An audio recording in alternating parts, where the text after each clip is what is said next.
Ao sentar-se pela primeira vez diante do painel de um avião, a pessoa vê muitos indicadores, ponteiros, números e marcas coloridas que parecem difíceis de entender. Por trás dessa aparência complexa, há uma lógica clara. É isso que veremos neste vídeo. Hoje estou na UTN, a Universidade Tecnológica Nacional, em Córdoba, dentro de um simulador de um Cessna 182 para falarmos sobre os instrumentos básicos do avião. Este vídeo pode ser muito útil para você se for estudante de piloto, se estiver dando seus primeiros passos na formação aeronáutica, se trabalha em alguma área relacionada ou se é apenas um entusiasta da aviação. E quer entender melhor o que o piloto está vendo quando se senta à frente dos comandos? Bom, vou pegar meu celular e também vou filmar para vocês verem o que eu estou vendo. Aqui, na frente. No painel de instrumentos, a ideia é mostrar de forma simples e clara os instrumentos mais importantes de uma cabine básica. Quais funções cada um cumpre, como obtém suas informações e como um piloto os interpreta em voo. Fiquem até o final, pois vou falar sobre uma proposta de formação interessante da UTN em gestão de risco e segurança operacional aeronáutica. Em uma aeronave leve ou de treinamento, parte das informações mais importantes está concentrada em um grupo de instrumentos que se tornou clássico na aviação geral. E certamente muitos conhecem como o Six-Pack, esses 6 instrumentos. Mas além desses 6, no painel de instrumentos também aparecem outros de navegação que ajudam a se orientar, a seguir rotas, a trabalhar com auxílios rádio. Vamos começar por essa base e depois adicionar outras importantes, mas primeiro o básico. Aqui estão esses 6, como já dissemos, o Six-Pack, que são os instrumentos básicos de pilotagem e um pouco de navegação, como o que vemos aqui embaixo. Vamos ver um por um, vamos começar por aqui. Este é o anemômetro. O anemômetro, na aeronáutica, é utilizado como um velocímetro, vamos dizer assim, indica a velocidade relativa do avião em relação ao ar. Depois vamos nos aprofundar mais no que significa cada marca que esse instrumento possui. Sim, nessas verdes, amarelas, vermelhas, já vou explicar para vocês em detalhes o que cada coisa significa.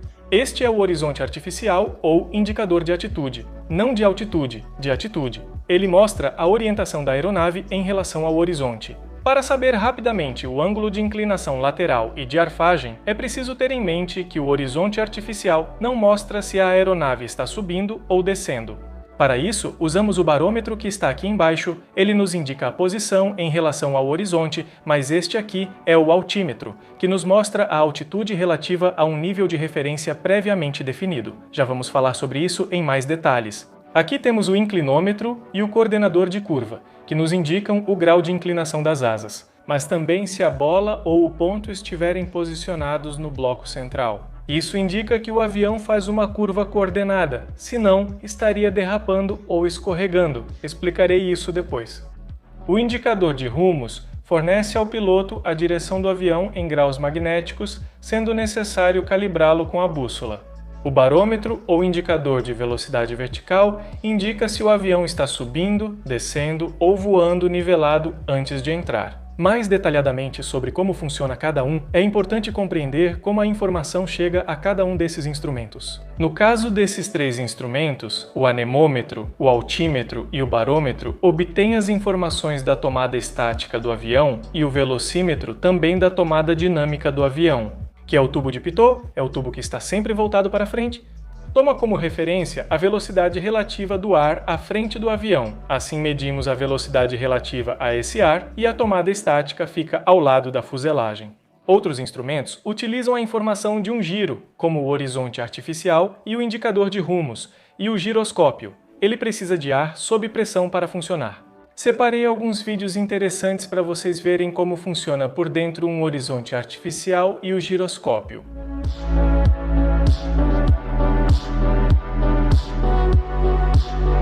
Agora sim, vamos nos aprofundar mais nos detalhes de cada um dos indicadores. O anemômetro, que chamamos de velocímetro, em inglês Airspeed Indicator, indica a velocidade relativa do avião em relação ao ar que ele está atravessando. Tenho uma experiência marcante e louca como piloto de planador. Por sorte foi com um instrutor atrás, em um dia de muito vento, ou o vento aumentou muito, estávamos voando para trás. Parece incrível que um avião voe para trás, parece que fica parado em um ponto estático no ar e não consegue avançar.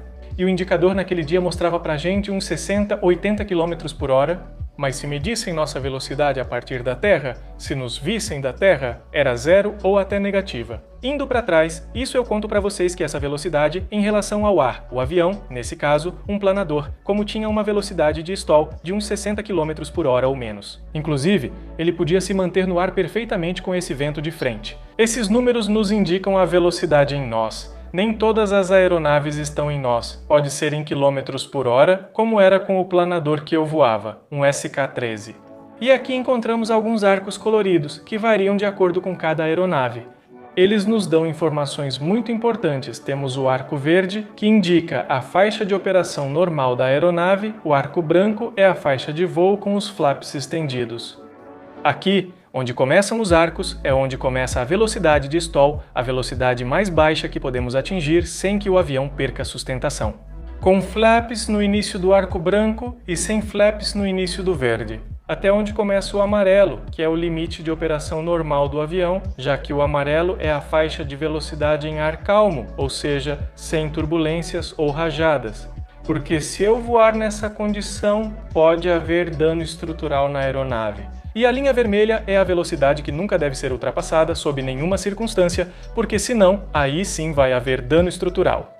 Temos o horizonte artificial, ou indicador de atitude, Attitude Indicator, que nos mostra a orientação da aeronave em relação ao horizonte. Tínhamos dito assim, conhecemos rapidamente o ângulo de inclinação lateral e de arfagem do avião. Isso é muito importante na hora de voar apenas por instrumentos ou às cegas, e ele funciona com o giroscópio. A linha laranja, ou seta, representa o avião, a parte azul seria o céu e a parte marrom seria a terra. Agora está assim porque estamos no solo. Esses números com linhas seriam os graus do avião, 10 graus, 20 graus de arfagem, de onde o nariz está apontando. O altímetro nos indica a altitude relativa em relação a um nível de referência previamente definido. Normalmente ele tem dois ponteiros ou agulhas. O mais curto indica altitude em milhares de pés e o mais longo em centenas de pés. Para dar um exemplo, se o ponteiro curto está no 5 e o outro está no 3, seriam 5,300 pés de altitude. Aqui é onde se regula a pressão atmosférica. Por quê? Porque vocês lembram que eu disse que o altímetro utiliza a pressão estática da aeronave? Essa pressão é a pressão atmosférica, a pressão barométrica, e varia dependendo do local onde você está, do aeroporto ou do aeródromo. Por isso é sempre necessário calibrá-lo girando esse botão, e ele vai acabar mostrando a altitude desse aeroporto no momento da decolagem. Inclinômetro ou coordenador de curva, o Turn Coordinator, nos indica o grau de inclinação das asas. E geralmente ao fazer uma curva é preciso manter a bola ou o ponto no meio, e isso se faz com os pedais. Esses pedais movem o leme de direção na cauda e são responsáveis pelo movimento de guinada do avião. Se a bola sai da posição, significa que nossa curva está deslizando ou derrapando. Deslizar é quando se aplica muito pedal para o lado da curva, e derrapar é quando não se aplicou o suficiente, então preciso corrigir para fazer uma curva coordenada. O indicador de rumos, ou Heading Indicator, fornece ao piloto a direção do avião em graus magnéticos. Qual é a diferença em relação à bússola? É que, ao funcionar com base no giroscópio, permite eliminar os defeitos da bússola magnética. Esses são os graus, e é preciso acrescentar um zero, por exemplo, ali onde está escrito 30 acrescentamos um zero, seriam 30 0 graus. Temos o variômetro ou indicador de velocidade vertical, o Vertical Speed Indicator, que indica se o avião está subindo, descendo ou nivelado, e a velocidade vertical com que sobe ou desce. Se estou subindo mais rápido ou mais devagar, para dizer de uma forma fácil de entender. Geralmente é medido em pés por minuto, ou seja, se o ponteiro está em 1 significa que está subindo a 100 pés por minuto. Basta acrescentar 2 zeros a esse indicador. Até aqui vimos os instrumentos que dizem ao piloto como o avião está voando, mas também neste avião há outros que cumprem uma função diferente. Não tanto para controlar o voo, mas para ajudar na navegação. O instrumento que vemos na parte superior direita pertence ao mundo da navegação por rádio. É um VOR. Ao contrário do velocímetro ou do altímetro, este instrumento não está mostrando uma condição física do avião, como dissemos, como velocidade ou altitude, mas sim a relação entre a aeronave e um sinal de navegação externo, um sinal de rádio com o botão OBS. Podemos selecionar um curso determinado e o ponteiro central vai indicar se o avião está alinhado com esse curso ou se está deslocado para um lado ou para o outro. Quando é utilizado com a estação VEOR, permite seguir radiais e nos permite seguir uma rota com bastante precisão. Aqui está o indicador ADF. Este instrumento também entra na categoria de instrumentos de navegação, embora com uma lógica um pouco diferente. Neste caso, serve para trabalhar com sinais NDB. Não vou me alongar muito nisso, se quiserem, podemos fazer um vídeo mais complexo mais adiante. Este é o sistema, então ADF, em vez de indicar um rumo, como faz o VOR, este instrumento nos mostra a direção de onde vem o sinal de rádio ou a antena que está emitindo esse sinal de rádio. Então, o piloto sabe onde está essa estação transmissora em relação à proa da aeronave. É um sistema mais antigo que o VOR e hoje tem menos protagonismo na aviação moderna, mas ainda é bastante útil para entender a evolução da navegação aérea e para compreender como os pilotos se orientavam, antes de sistemas mais atuais como o GPS, por exemplo. Bem, agora vocês já têm uma base para entender o que estão vendo na cabine do avião. Obviamente vocês já devem imaginar. Isso varia de modelo para modelo, de avião para avião, principalmente os mais modernos, com telas digitais e tudo isso. Mas os instrumentos básicos estão presentes em toda a aeronave, de uma forma ou de outra, também. Se vocês gostaram deste vídeo, podemos ir um pouco mais além e explicar todos os outros instrumentos que podem ser vistos aqui. Existem coisas básicas como o nível de combustível, por exemplo, o indicador de flaps ou toda essa central de rádio, ou seja, o conjunto de equipamentos eletrônicos que são usados para se comunicar, navegar e operar com auxílios de rádio ou motores. E vocês podem me dizer, se tiverem interesse, podemos fazer um vídeo um pouco mais complexo sobre tudo isso? Mas antes de terminar, gostaria de comentar com vocês sobre uma formação da UTN, onde estou gravando este vídeo, justamente no Centro de Formação CEL da UTN. Apresenta um curso de nível avançado em gestão de risco e segurança operacional. A aeronáutica é pensado para profissionais que buscam aprofundar na identificação de perigos, na mitigação dos riscos, trabalhando com os padrões mais exigentes da segurança operacional aeronáutica. Então, deixo abaixo do vídeo todas as informações para que vocês se inscrevam neste curso. Vocês podem fazer isso de qualquer lugar do mundo. Espero que tenham gostado do vídeo, adoro fazer esses vídeos de explicações técnicas.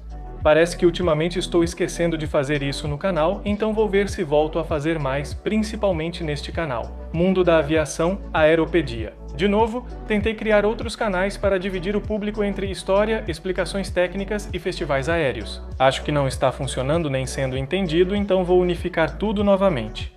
Então, se você chegou até esse ponto do vídeo, gostaria que escrevessem nos comentários o que vocês acham, qual é a opinião de vocês, se preferem tudo no mesmo canal.